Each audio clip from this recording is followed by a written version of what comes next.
संख्यांचा लहान मोठेपणा आपण शिकलो आहे की नाही. मोठी संख्या म्हणजे बिगर नंबर, लहान संख्या म्हणजे स्मॉल नंबर. बिगर बिगर बिगर स्मॉलर स्मॉलर, बिगर बिगर बिगर स्मॉलर स्मॉलर स्मॉलर. आता मला सांगा हे चिन्ह हे कुठं जायला पाहिजे? कल्लारकडे. ओके नक्की बरोबर आहे का? असं नाही का चालायचं? नाही. ओके त्या दोघांमध्ये असं चालेल का? येस और नो? यस. कारण या दोघांमध्ये हा आहे मोठा आणि हे आहे छोटा. ओके म्हणजे मगरीचं शेपूट शंभूकडे, मगरीचं शेपूट आणि मगरीचं तोंड आरुषकडे. आता ह्या दोघांमध्ये बघा बरं कोण आहे? आता हे मोठा दिसते बहुतेक है ना. ओके मगरीचं तोंड, मगरीचं तोंड आरुषला आणि मगरीचं शेपूट अथर्वकडे, मगरीचं शेपूट अथर्व सार्थकडे. तो सार्थक. आता हे दोघं बघा सेम टू सेम दिसायला लागलेत आपल्याला.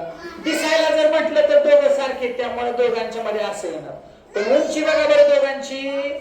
हे जरा उंची दिसते का? दिसते का उंच तिकडून?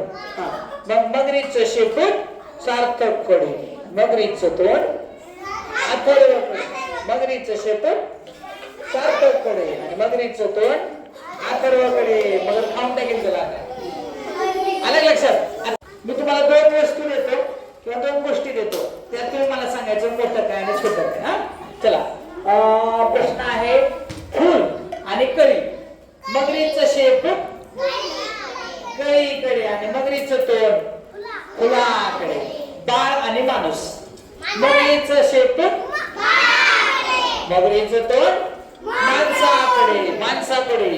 आलं लक्षात? तुमची बाटली आणि झाकण.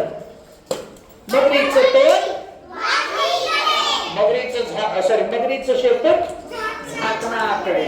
आता मी आणि आम्ही दोघं जण आहेत. हा सांगा बरं मगरीचं तोंड कोणाकडे आणि मगरीचं शेपूट सार्थककडे. आलं लक्षात? आलं लक्षात? म्हणजे मोठं जिकडे असतं तिकडे काय